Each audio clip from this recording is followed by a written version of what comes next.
Welcome to the Freewrite, a show where we dive into the art of songwriting, storytelling, and the creative process. Join me as I sit down with writers, musicians, and other creatives to talk about process, inspiration, and creating something from nothing. If you're an artist looking for community or a fan wanting to hear about the creative process, there's something for you here. Today, my guest is David Rocha. David is a producer who's worked with 3 of my guests so far up to this point on the Freewrite.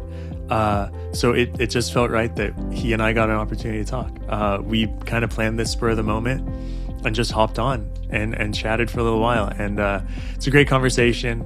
I really hope you enjoy. And I think that whether you're a songwriter, a producer, or just a fan, I think you're going to get a lot of interesting nuggets out of it. So please enjoy my conversation with David Rocha. Thank you so much for joining me on the podcast today. I'm excited to talk to you. I'm excited. I'm excited too, because this is our first producer on the pod. It's been all writers up to this point. So I'm excited to dive into production specifically. Yeah. Definitely. I've seen a couple of your episodes already with the artists that I've worked with. Yeah.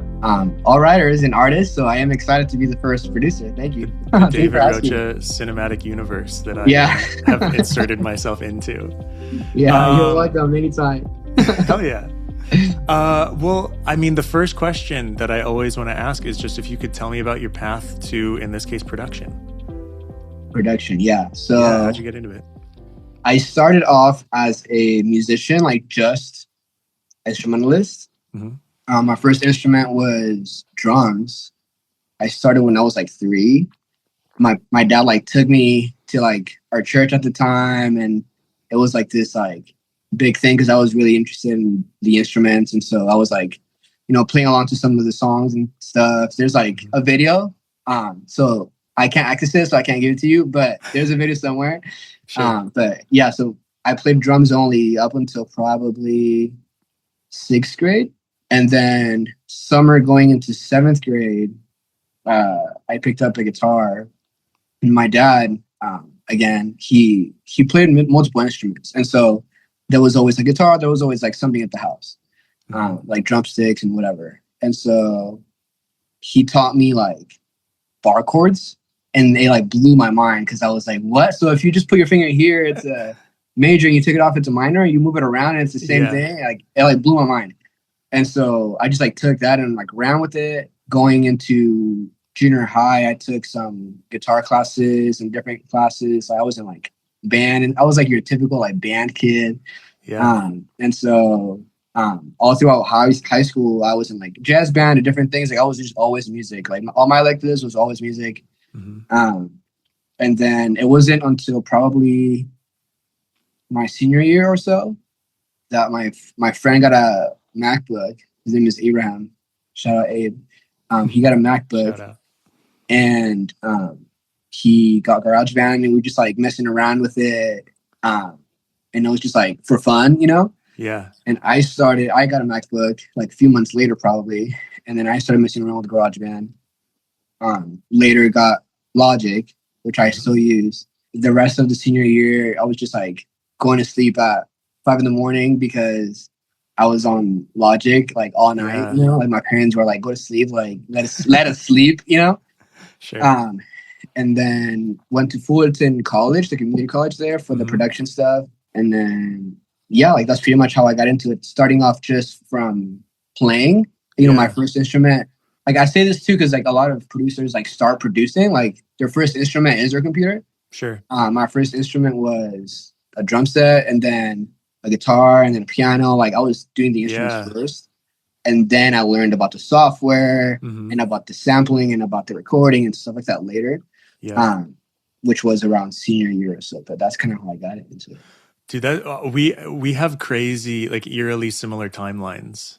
Nice. With all of that. Like I started playing the drums for like my dad is a guitarist, so I always kind of had the guitar around, but like my first instrument that I really cared about was the drums. Yeah. Santa brought me a drum kit when I was 5. Nice. And then like middle school-ish got more into like playing the guitar in my band, and then senior year-ish started producing. That's crazy. Dang, that's crazy. Yeah, very similar.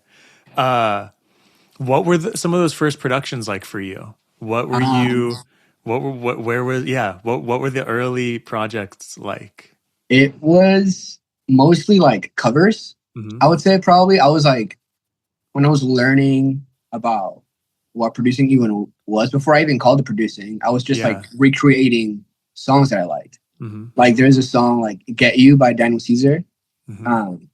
That song I was like really obsessed with like around the time, and so I remember trying to like recreate it, and I was paying attention like very detailed. Like I was okay, like what's that one pad in the back, and why does it sound like that, and this drum pattern and the sounds, the drum sounds that are being used, like why, and I was really dissecting the songs that I liked and trying to remake them, and I think that kind of laid a foundation for that, you know, like just like the producing. After that, when I try to just make original, just like me off the dome type of songs, they were definitely not great, like at all.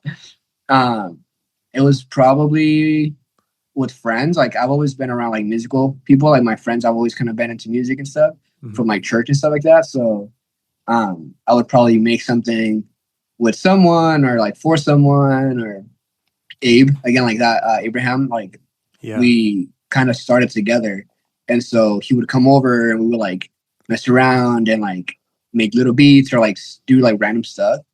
But yeah, that's kind of really how I started like making this stuff. And what it was probably the "Get You" song by Daniel Caesar. I remember that very vividly. Maybe one other one, but it was definitely that one. That was one of the first ones that I was really trying to dissect and remake it, you know?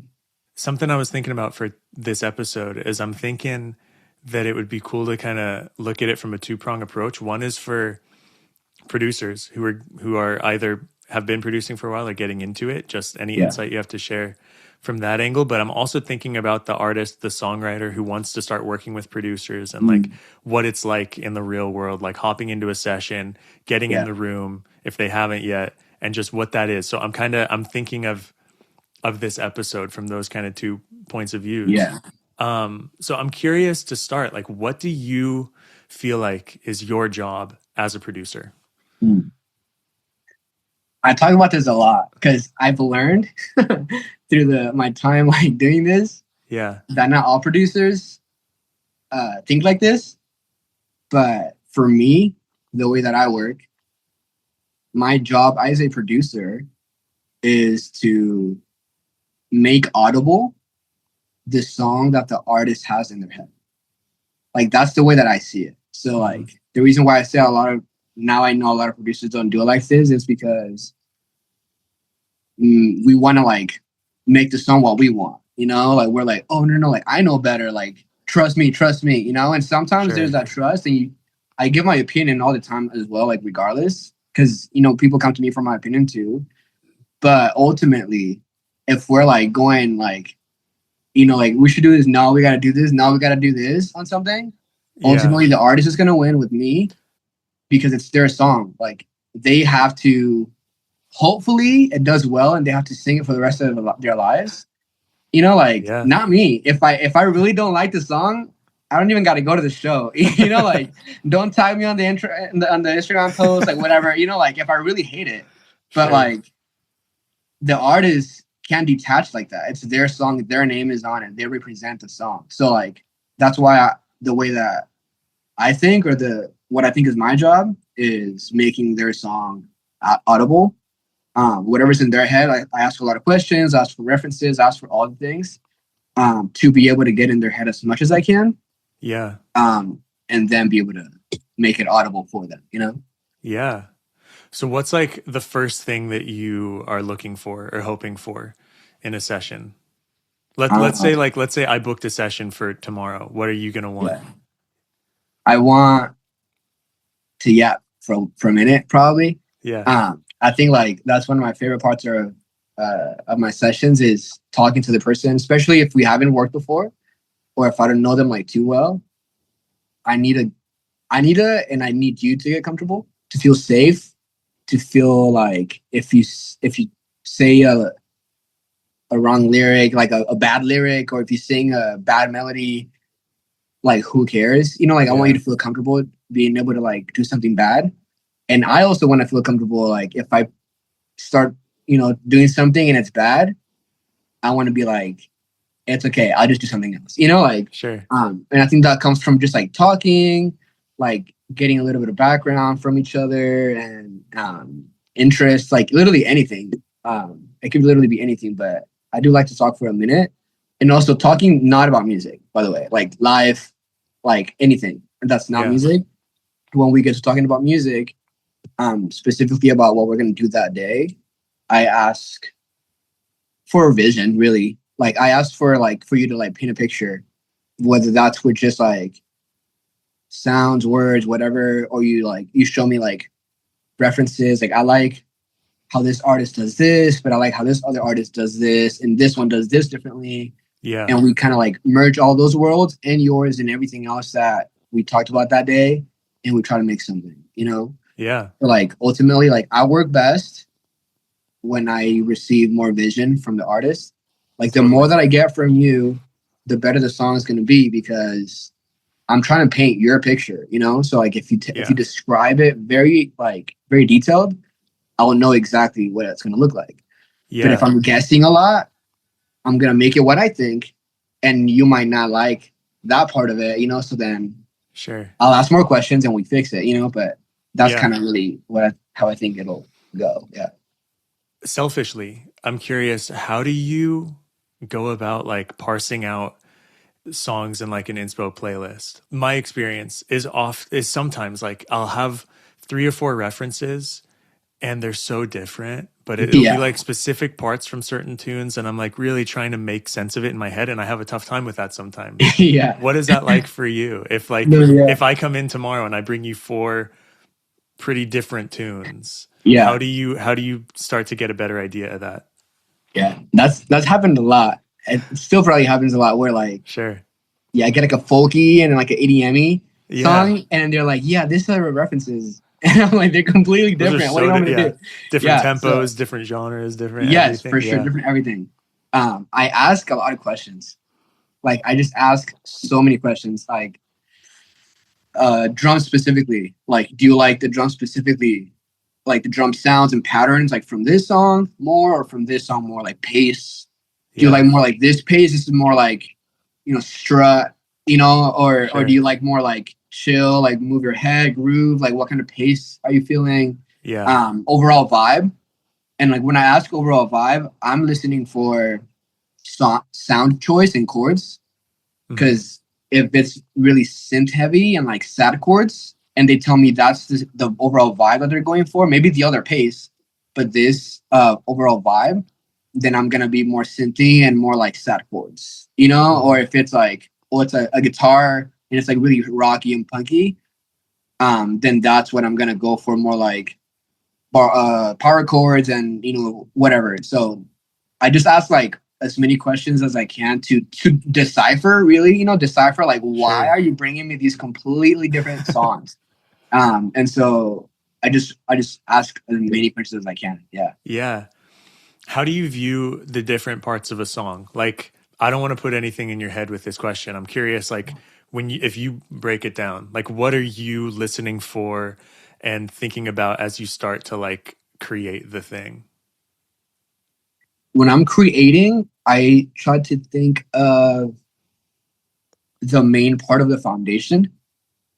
When I began, I think I want to think of the main part. So if there's going to be a specific chord progression in the what instrument or like tone of that instrument, if it's guitar, is it electric guitar and it's like distorted, or like it's really clean and smooth, or like the tone of whatever I'm using as a foundation. That's probably what I start with in chords. But yeah, I would say like, yeah, probably that's the beginning of it. Do you have, what's your workflow when it comes to like the like different ways that artists will want to start tracking stuff? Like, do you have a preferred kind of structure or outline to how the process might go? Like the order of the instruments, like I when I start suppose, writing. yeah, like getting vocals in there, like getting Are you getting like a demo take all the way through? Or are you going through trying to like just yeah? I'm curious about that part of the process. Yeah. So if the song is written already, Mm-hmm. I try to lay down chords, however they wrote it. If they wrote it with a piano or a guitar, lay down the chords all the way through of what they have.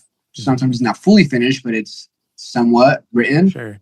I want to lay that down, and then whatever rough vocal they have as well, I lay that down, and then I start building off of that.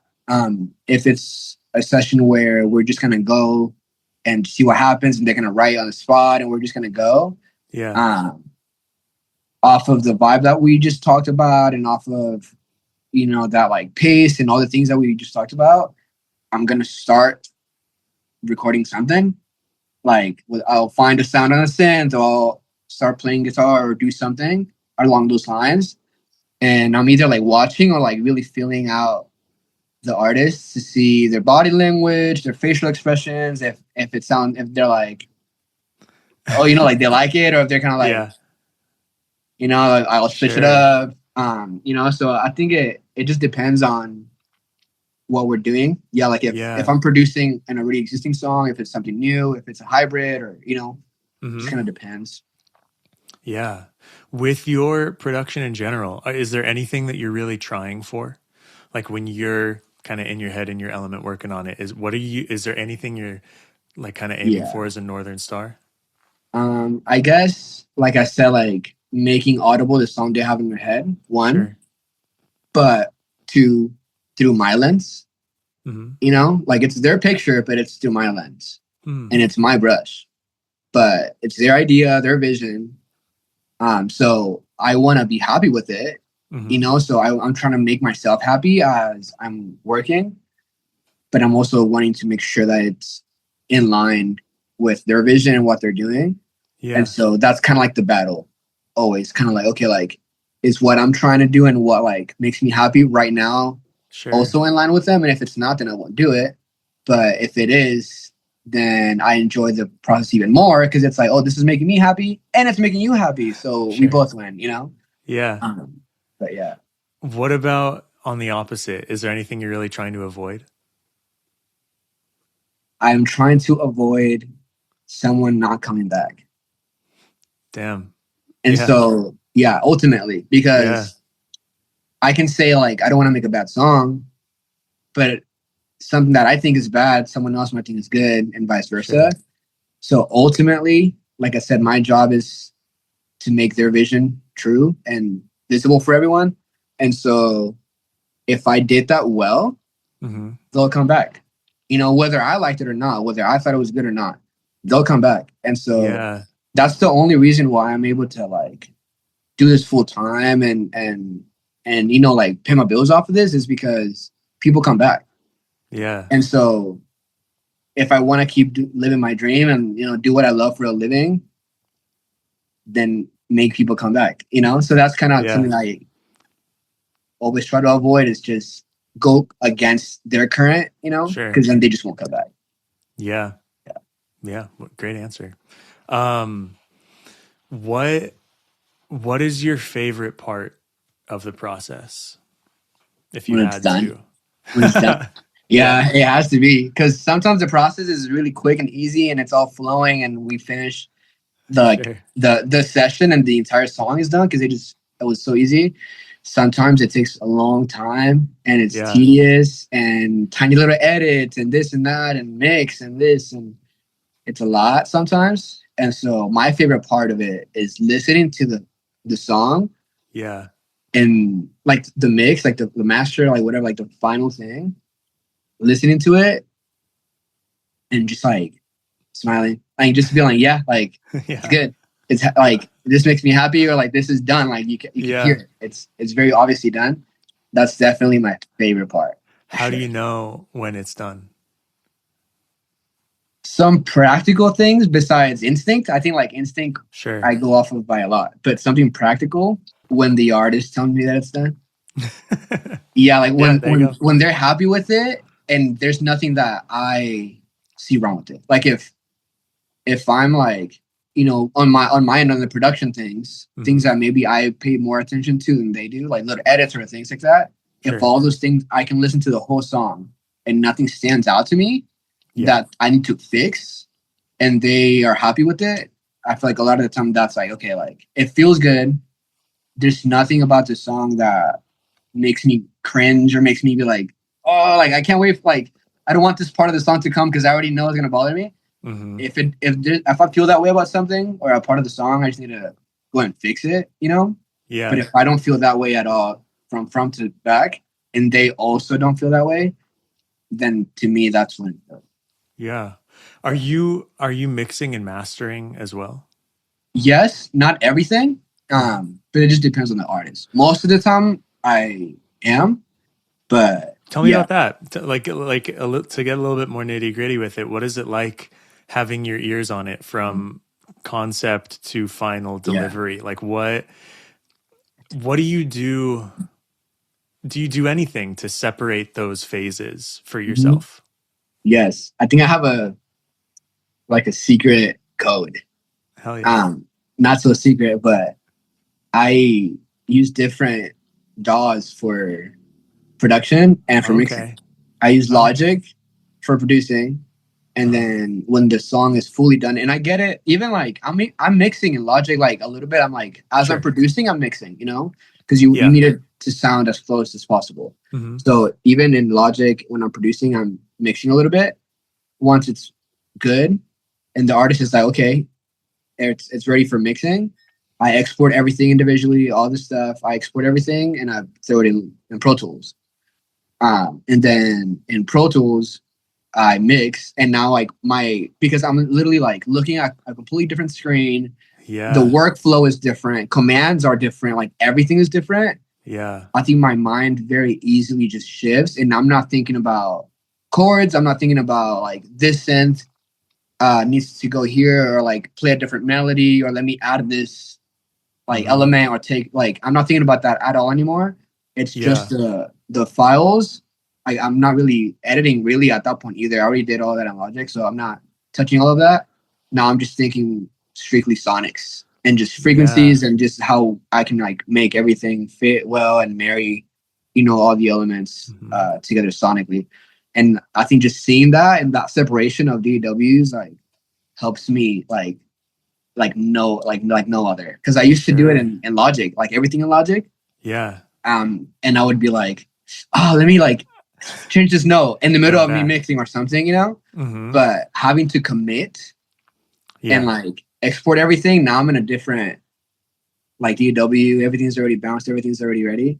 I think that helps me for sure, like just flip a switch in my own head of what I'm listening for. And what about mastering? For mastering, I would for sure not consider myself like a mastering engineer. I think for the most part, I'm mastering like because it sounds good, or maybe they don't feel the need to like pay a third person because they're happy with the product. Sure. But I wouldn't like. I know mastering engineers, and I have sent my mixes to mastering engineers. And I hear the difference. Like I'm not, downplaying what they do, because it's like it's a whole different way of listening to music as well. And so I would say for my mastering, I have a certain chain that I like adjust to every song depending on the need of the song. Yeah. And then literally I just like try to make it as good as I can. And like on the mastering side, everything as a whole, Yeah. And then that's pretty much how I like master, obviously getting it to the right like levels and whatnot, but like that's pretty much my mastering process.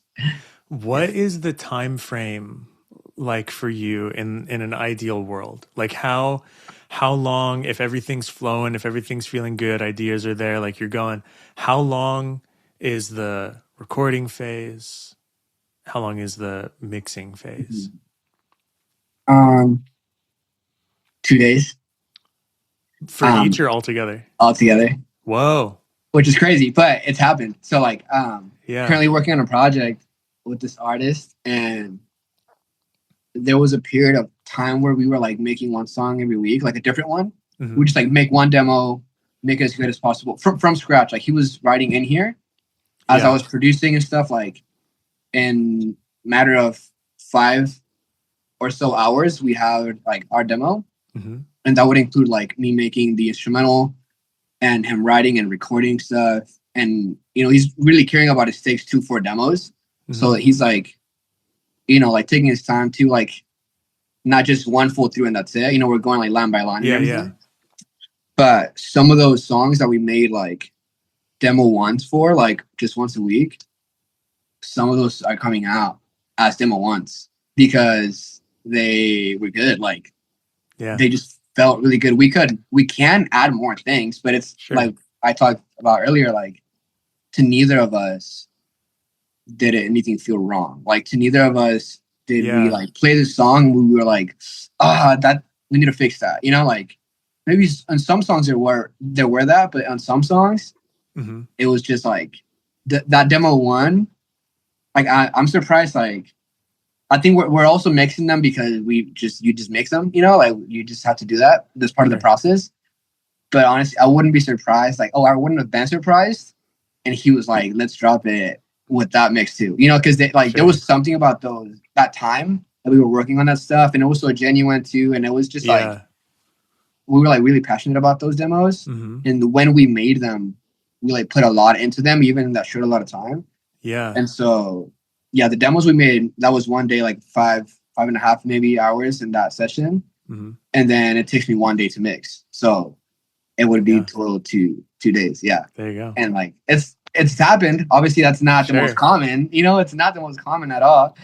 But it's not Yeah. like impossible or like it's happened good amount of times. Yeah. Talk to me about your monitoring situation. What what are you working with, and how often are you like switching what you're listening through? I have for my studio monitors, I just have one pair. I have the Barefoot Footprint 2s. Mm-hmm. So it's like the smaller ones. Oh, I don't know if they have 3s now, so it might be the medium ones, but it's not the biggest ones. I've had them for I think since 2022 or so like a few years. And I do everything on them. They have the modeling system thing that you can change, like for them to sound like NS10s or for them to sound like hi-fi gotcha. or different things. But I just Sure. use them on flat. And for mixing, I just like I've had them for a minute and I've like really spent time with them that like I know what they sound like and I know what my room sounds like. Yeah. And so I just trust them. Yeah. And then I don't use headphones like at all, besides when we record vocals or when I'm recording acoustic guitar or something like that. Sure. That's the only time I put headphones on. Yeah. When I print the mix, I listen to it on my phone, just like this. Mm-hmm. And then I listen to it in the car.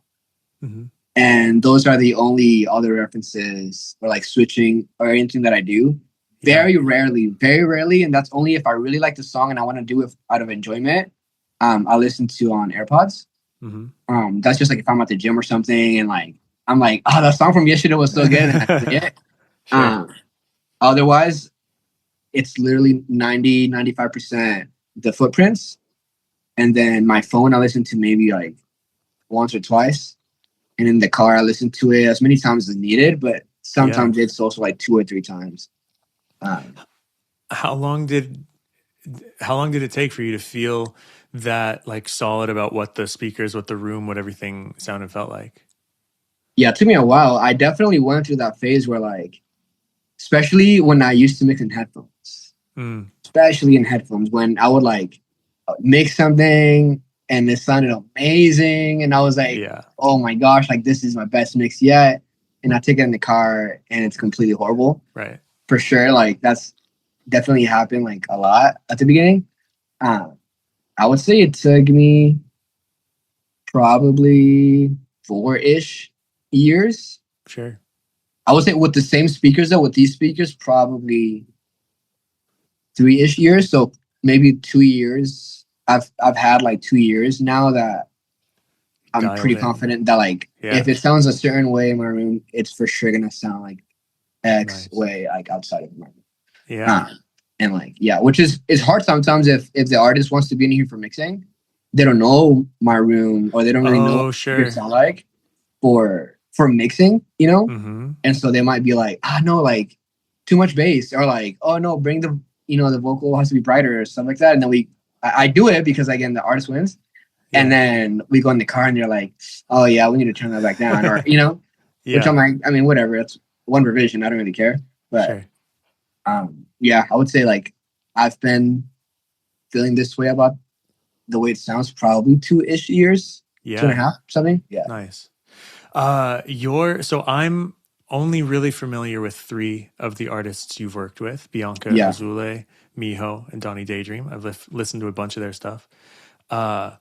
And just across those 3 artists, wide range. You've got a big, like, I want to listen to more. I want you to send me more of the stuff you've worked on. I'll have a playlist. I'll send to you. Okay, sweet. Yeah, we planned this pretty spur of the moment. So I didn't have time to dive deep, and I want to.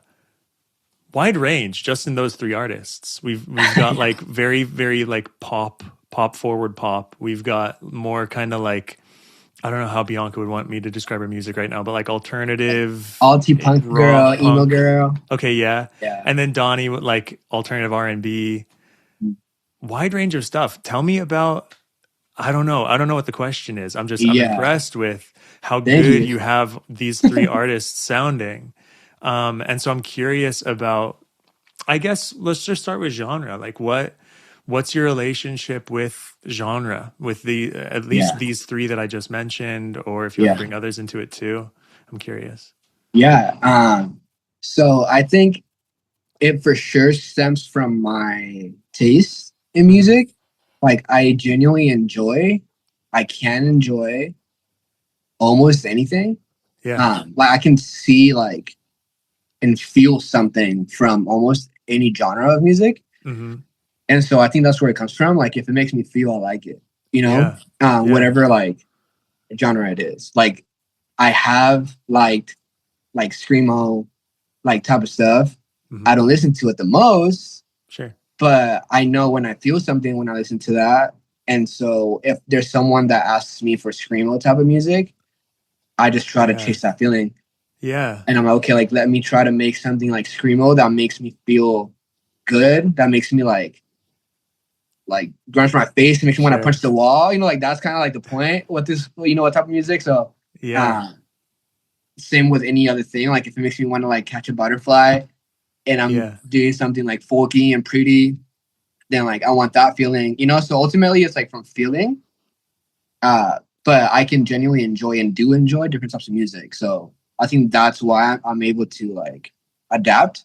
Mm-hmm. And it ultimately goes back to my, my main ideal of whatever you want. Like this is what you want. Punching a wall to catching a butterfly. Yeah, exactly.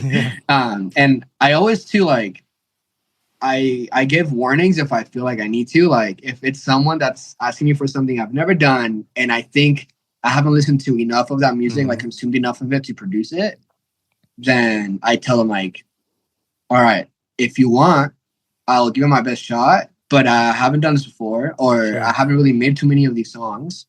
So just to let you know. Yeah. Do you have an example of a time that maybe worked out well? Yes.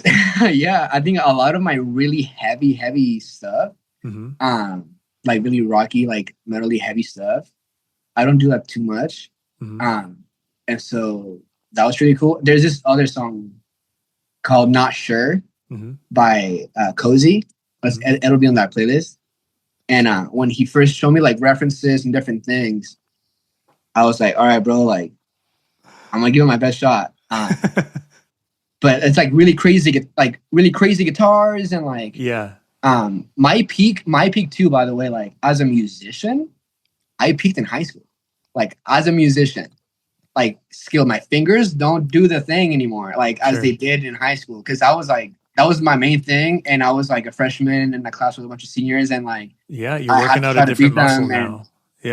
Like my fingers had to, like I was always like trying to play the craziest things and stuff. Yeah. I don't do that anymore. Like I do a lot of this now, and so like I don't have the same like quickness with it and everything. So when he sent me that specific like or like when he wanted to make that song, I was like, okay, like I'm gonna try. I'm gonna give my best.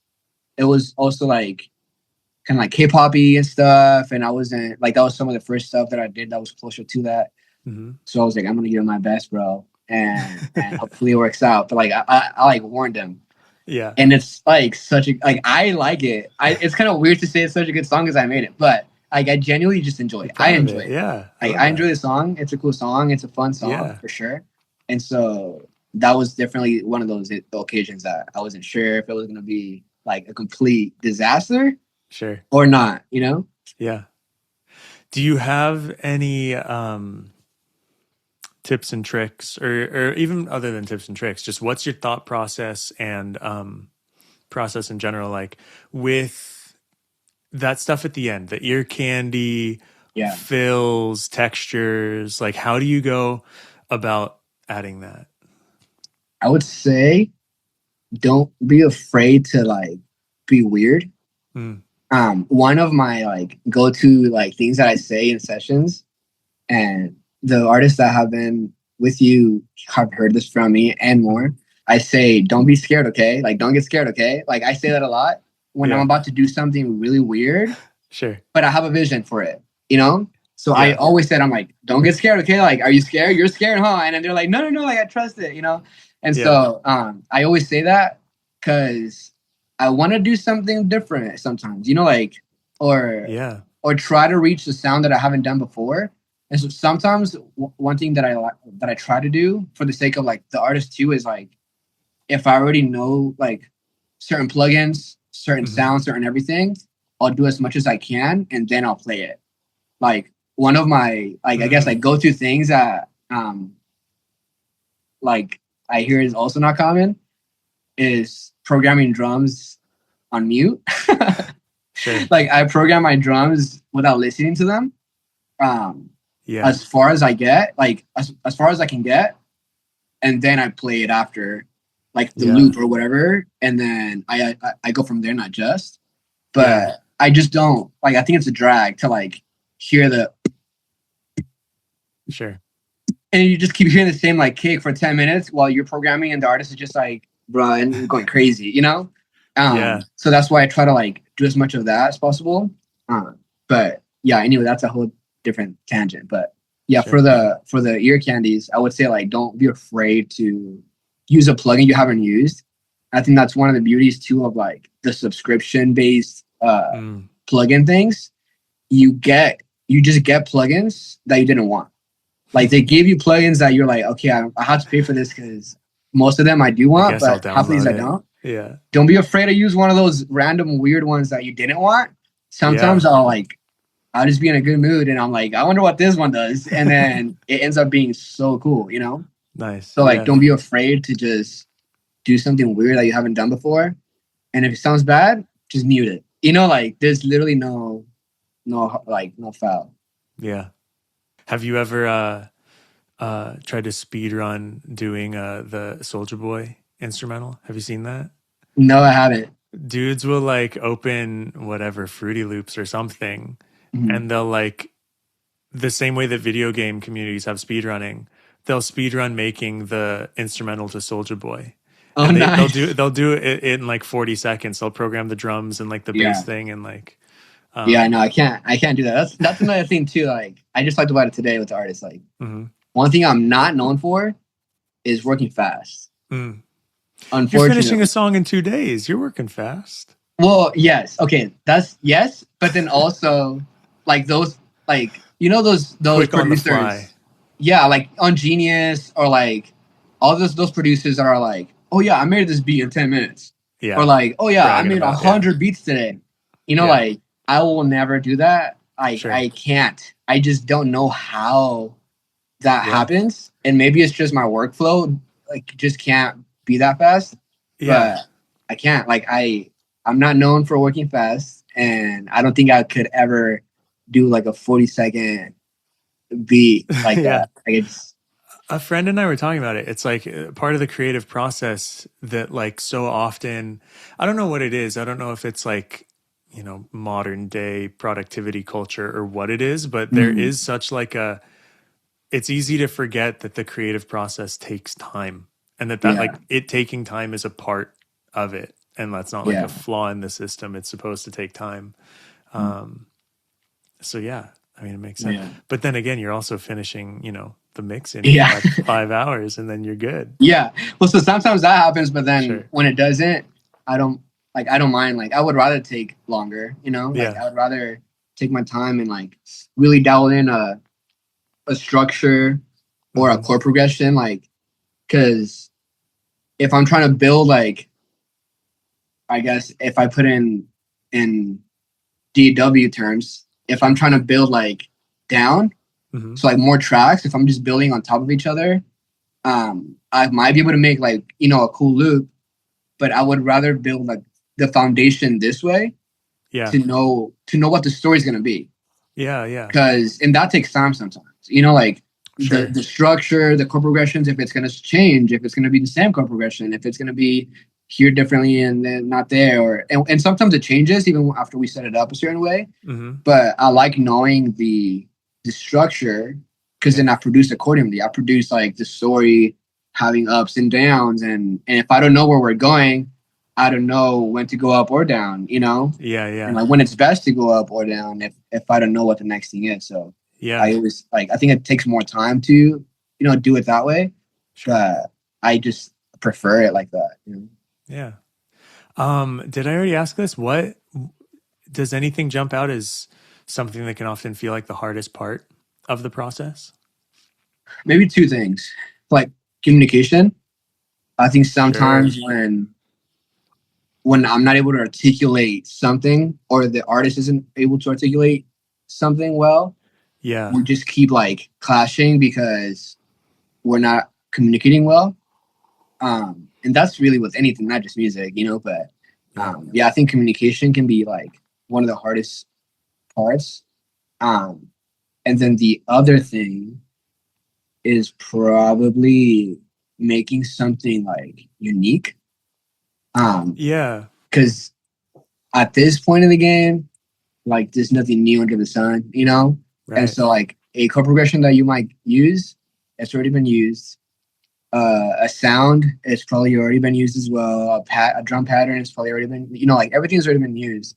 And so like making something that feels fresh and like unique, Yeah. I think that is really hard. And I think it takes time, especially because and say like I mostly work with people. Like I rarely work on my own, like making something by myself and Mhm. then pitching it to artists. I don't really do that.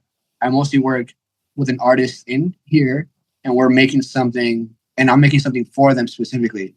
And so, like Donnie, for example, we've been working a minute. We've been working since 2020, Mhm. and so I know him well. The sounds that he likes, so Yeah. I know some of those go tos, but I had to find a way to bridge that gap with things that are new.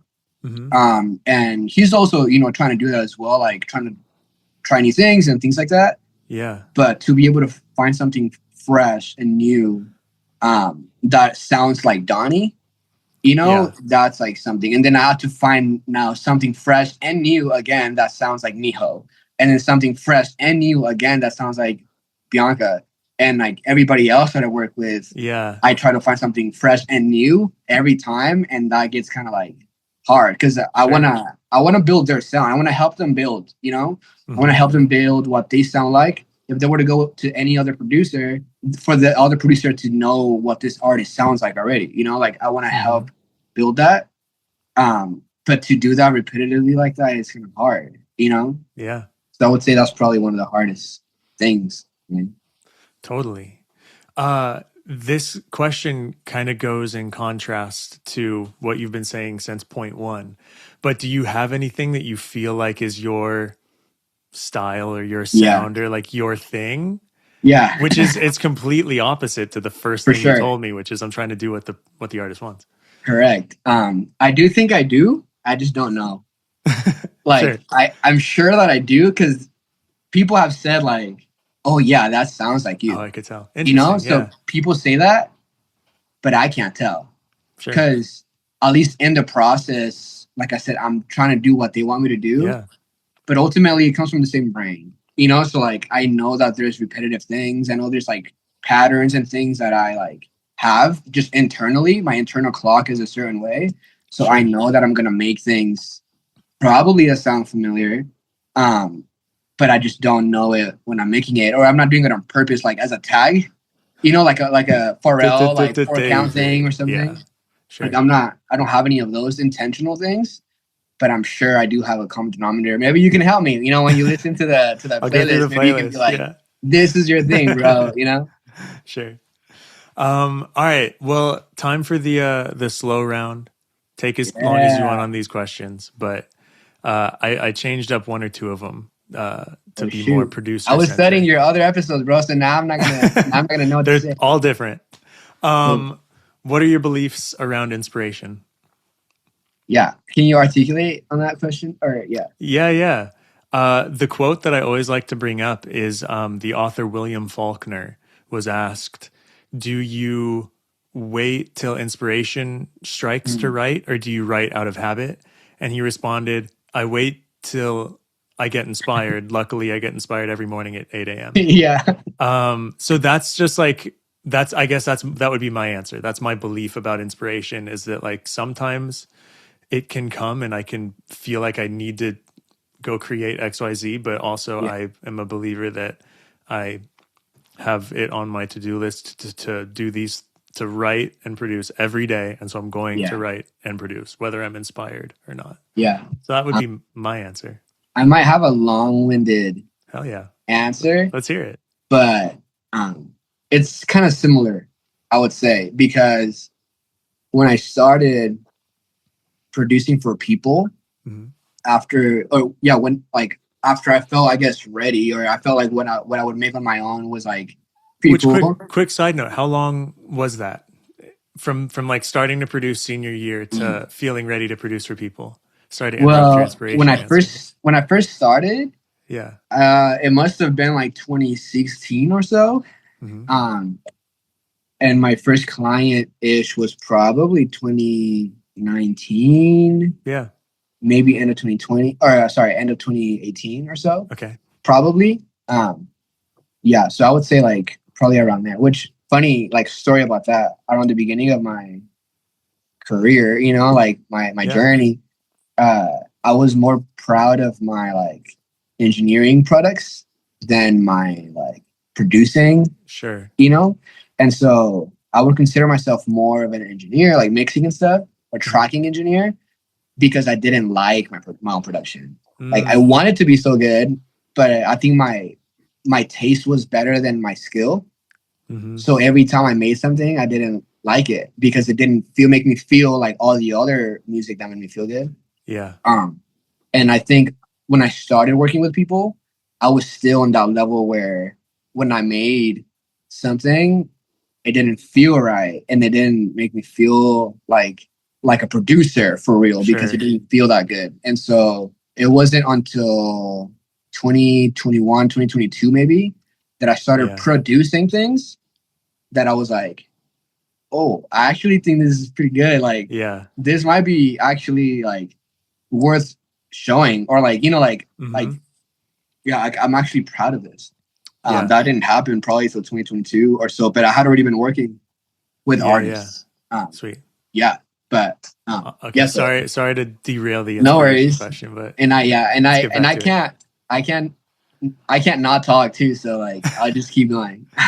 But for the inspiration, I was gonna say that when I first started working with artists, I was scared because I was gonna be booked for a session that started at a certain time, and I was like, okay, what if I don't have something to make? Like what if someone spends money on me? Yeah. And then I can't make anything for them because it doesn't hit me, And so I remember like that being a fear of mine.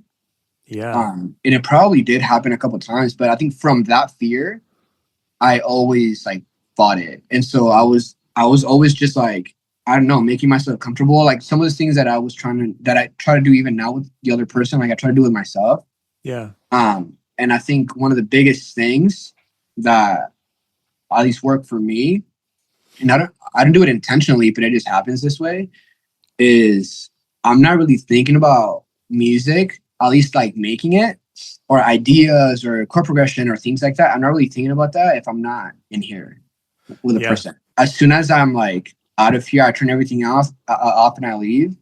Yeah. I'm not thinking about making a song anymore. Like I'm thinking about dinner or this or that, you know, like and the next day when I come here, the first thing that happens is I have a conversation with the artist. Like we just start talking about life.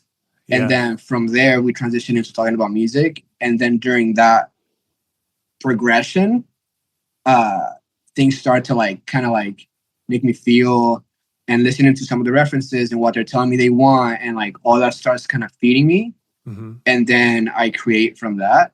And that's the inspiration, is what I'm getting at the beginning of the session from the artist, like themselves. So I think it's kind of like the same thing. Like I'm not necessarily waiting for inspiration, because I have a session, so I need to come show up and make something, And so I come show up, and then I let inspiration hit me. Luckily it hits me every time at the beginning of the session, like that's kind of that's what it feels like as well.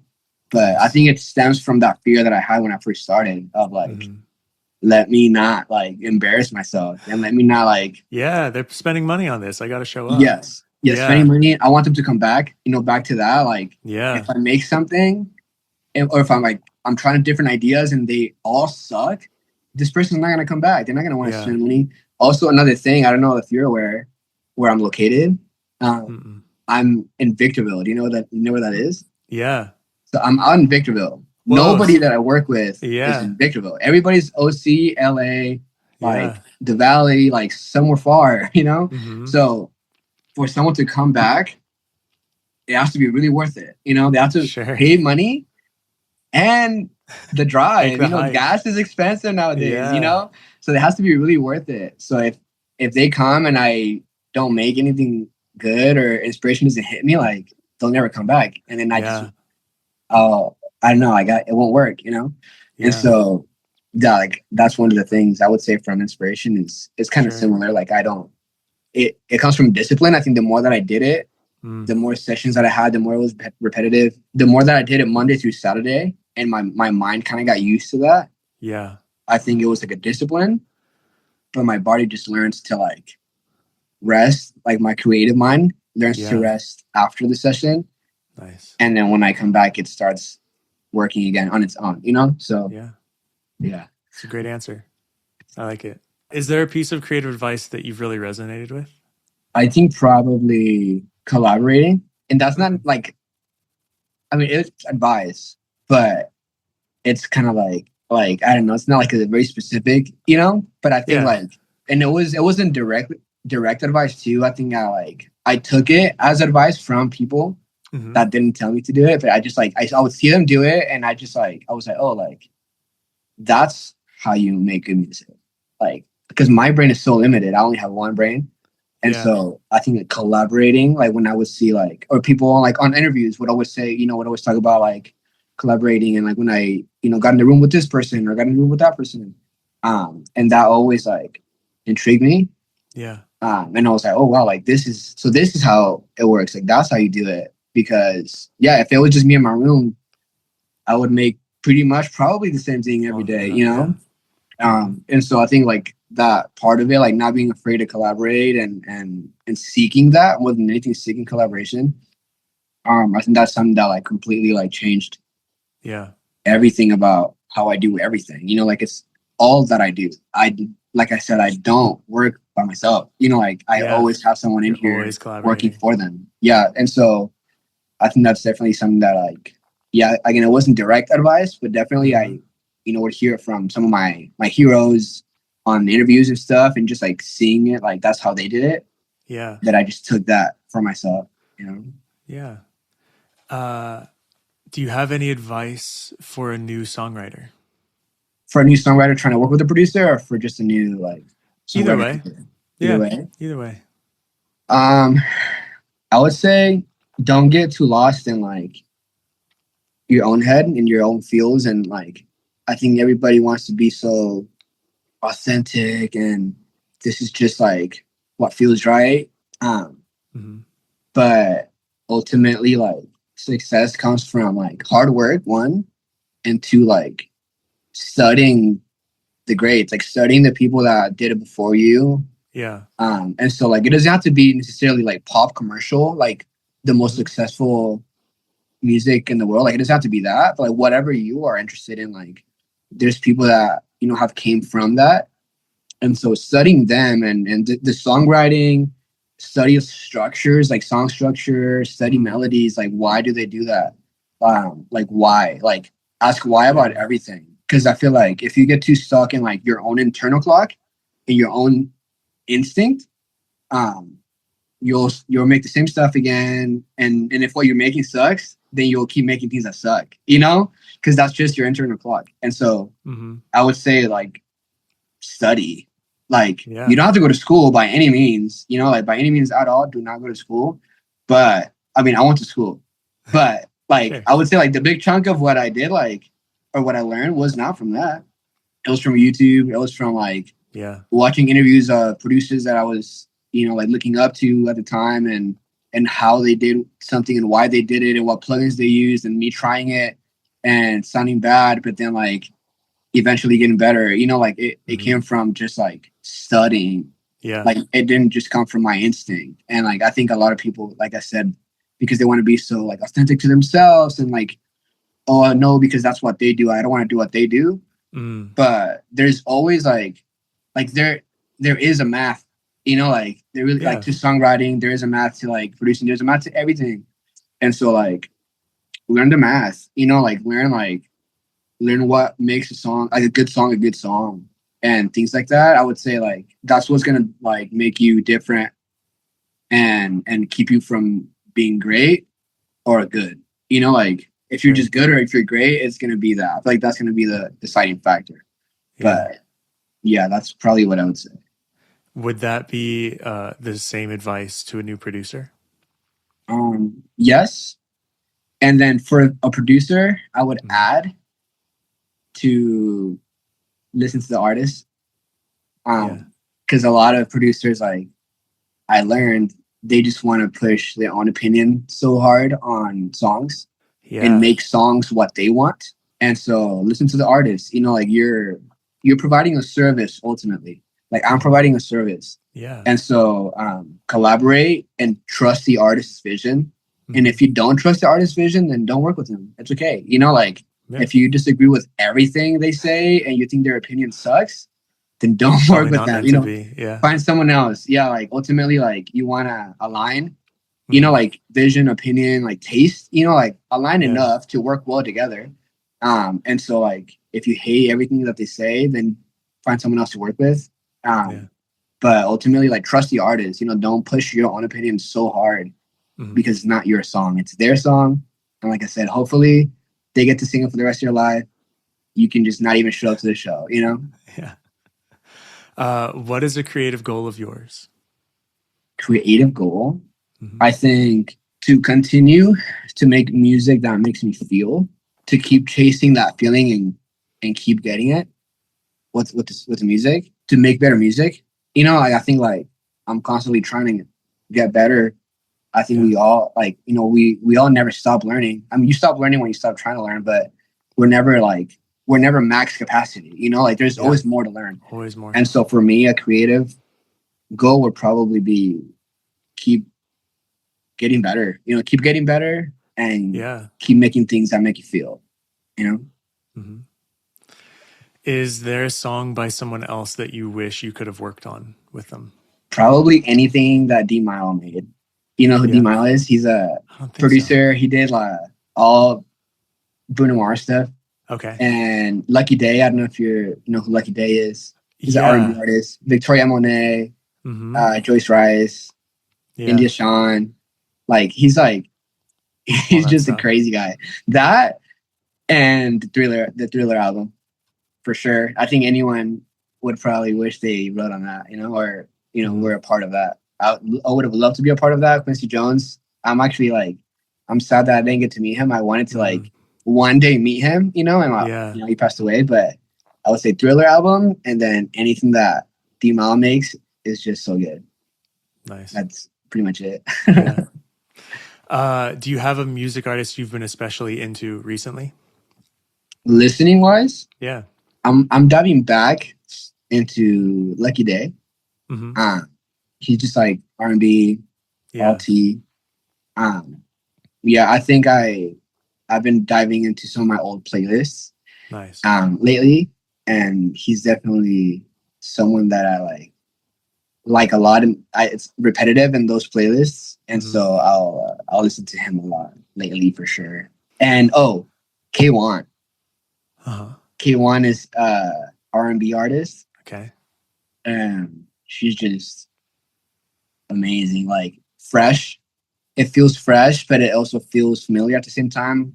Yeah. It's like R&B, so like it makes you feel the way that those songs felt back in the day, but like the sound choices and stuff feels fresh. And then Sailor, also Sailor, same thing. The sounds choices and the writing concepts and things. I'm like, who writes about that? Like, there's a song that she's like, the hook is, I'm not shaving my legs for you no more. That's the hook, and I'm like, hell yeah, valid. Like that's so that's sick, Yeah. Like I didn't know I felt that way before, but yeah. Yeah, but it's like, that's so valid. Like no one says that. So like some of the sounds choices, like production wise and also concepts, just like different. Super good. Like you're not writing like Sailor. Yeah, like it's just different. So I would say like probably those three. Nice. Any writers or friends or producers that you want to shout out that listeners should check out? Yes. You're gonna have Donnie Daydream. Too many. Donnie Daydream. You've already met him, but Donnie Daydream, Miho, Bianca Azule. Today I was with Leah Juno. She's great. Artist, like super, super great. I'm gonna like try to go down the list, okay? Yeah, I know. Wes Patrick. I don't know if you're familiar with Wes Patrick. But yeah, super talented individual. Also the vibe too is like unmatched. Janae is a new group of homies. It's a 3-member group. 3 homies. Gabe, Josh, Cozy, and Dylan. They just started their group, and they individually make music, but they decided to join forces. Yeah. They're very talented. Their visuals, their rollout is looking ridiculous. Nice. They are so crazy, and that's a very hard part. Like making the music for music making people is usually the easy part, but the content and the rollout is usually the hard part. They're killing it with that, and so definitely check them out. Sophia, it's Sofija, R&B artist too that I'm working with. She's super, super talented. Shimba, he's a friends of Miho, and he's a rapper, but he's not like your typical rapper. He's like super, super talented. I could keep going, but maybe I just Lorenza, she's a R&B artist. Maybe you might be interested in interviewing her. She's like totally super cool, and Sweet. So Lorenza, but yeah, heck yeah. Many to name. Yeah, too many to name. Yeah, I'm looking at a folder right now, but I should probably just to all of those. Yeah, to those of you that were left out, you are not left out in spirit. Yes, I'm looking at you, and I feel you in the heart. Last thing is if there's anything to promote, and where can people find you? I mean, if there's any artists that are looking to, start working with a different producer, or maybe they feel like they have a vision and it hasn't been brought to life yet, like I'm open. You can DM me. I think it's davidrocha.wave. That's my Instagram. That's where you can find me. I don't release my own music, so I don't have anything to promote, but that's pretty much follow everyone that I produce for. All the artists that I work with are very talented. You have a like a produced by David Spotify playlist. I'll try to link that in the show notes. I'll see if I can. It's in my bio. Also that. Yeah. So in my bio on Instagram, check that out. All the artists on there are amazing. So awesome. Yeah. Well, thank you, David. This is great. I've really enjoyed this. I appreciate you taking the time. You too. Yeah. Thank you for inviting me. Yeah, dude. It was great to meet. Thank you so much for listening to my conversation with David Rocha. You can find his music in a ton of artists' libraries. Or if you go to his Instagram, davidrocha.wav, or hopefully I'll be able to link his playlist here. But either way, he's a producer for tons of amazing artists. I hope you check them all out because it's good stuff. If you enjoyed the episode, it would mean a lot to me if you shared it with a friend and left a positive review. You can watch full video of all episodes on YouTube if you search Travis Barrett and the Freewrite. And if you have the means and would like to support myself and the show even more, you can check out my Patreon page. I post unreleased demos, music recommendations, and bonus content from the podcast weekly. I really want to keep this show going, and supporting me on Patreon is the best way to make sure it continues. Thank you again so much for listening this far. I appreciate you taking the time, and I hope you make some time for yourself to create something today.